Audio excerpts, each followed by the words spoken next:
Hey everybody, I read about this the other day and someone made a post that said, how many of us who are estranged from our children are youthful and attractive? And I thought, well, I was bullied as a kid, and so I never thought I was attractive. I thought maybe people were attracted to me after the age of 30, but by that time my mindset was that I was an average person. And so coming from the genes I've come from in my mom's family, etc., I've always looked younger. Um, I'm 55 years old and I've never had anything done to my face. And and I never thought I had to, regardless. So, anyways, I remember someone posing that question, and I thought maybe that caused some kind of strife with our daughters when they were in high school, because my situation is I had my daughters by the time I was 21 years old. I had both of them. So I was always a young mom. And when they were in their 30s and I was divorced, then I started doing my hair and makeup and all that. And every Friday I would hang out with a friend and we'd go out, and I didn't drink or anything like that. It's just finally be able to be social. And so when I was out with my daughters, because they were as tall as I was, we were around the same size, people would say, "Are these your sisters?" And they would say, "No, that's my mom." So that caused maybe a bit of discomfort, but I think the straw that broke the camel's back started when my daughters were in high school, and I would bring them something to eat. And my daughter comes home and she says, "Mom, this kid at school asked if you were my sister." And I said, "No, that was my mom." And he said, "Well, your mom's a MILF." And I never in a million years, ever, ever would have put my daughters in an uncomfortable situation. Never in a million years. That wasn't even on my radar.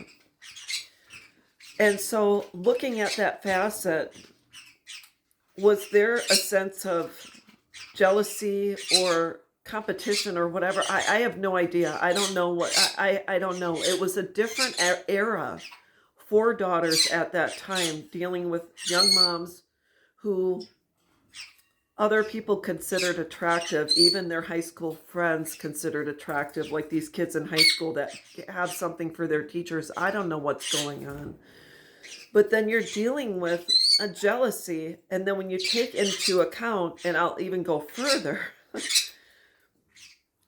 jealousy happened in my own family. I remember when I was younger, I always had it easier than my oldest sister.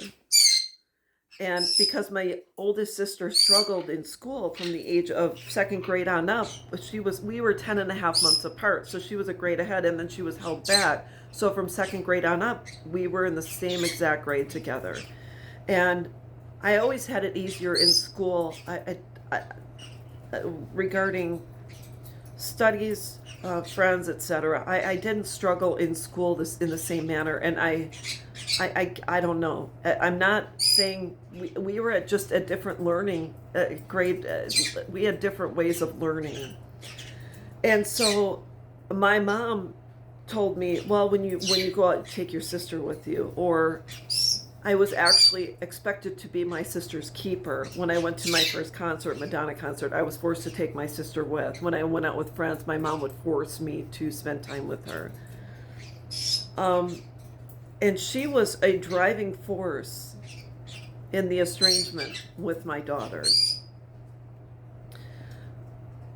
In the past 15 years, she's thrown it in my face that my daughters don't have a relationship with me. She has spent time with my daughters, my youngest, and my grandchildren.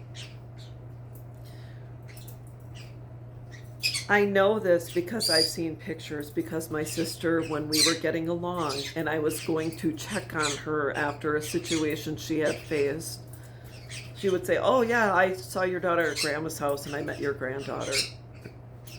And she would show me pictures of my grandchildren.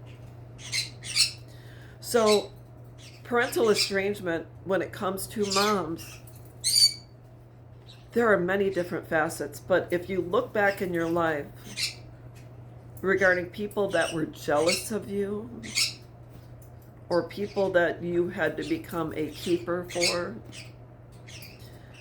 those are the people that have held a grudge and have gone throughout their lives hoping that they can bring you down. And what I say to these people, people that are dealing with this, is cut them off. When you realize all the hands that have been in the cookie jar of your estrangement, you need to cut those people off. I don't care if it's a twin, if you were raised with them, if this is someone you shared a bedroom with, you need to cut them off. You need to cease allowing them to have access to you. I know this because this is what I've been through. I'm laying out the facts in my experience. I do not have relationships with people who have relationships with my daughter. The people I have relationships with are the people that love me, support me, and have my back. That's all there is to it. So, is there a jealousy factor in parental estrangement? A lot of times, yes. And the people that you least expect to hurt your feelings are the ones that have no problem stabbing you in the back. You are in the hospital getting treatment and under anesthesia. They have no problems with it. So anyways, I just wanted to bring that up. I hope this helps, and I hope you all take steps to cut these people out of your lives, because you don't deserve it. Absolutely not. So there you go. I will be back.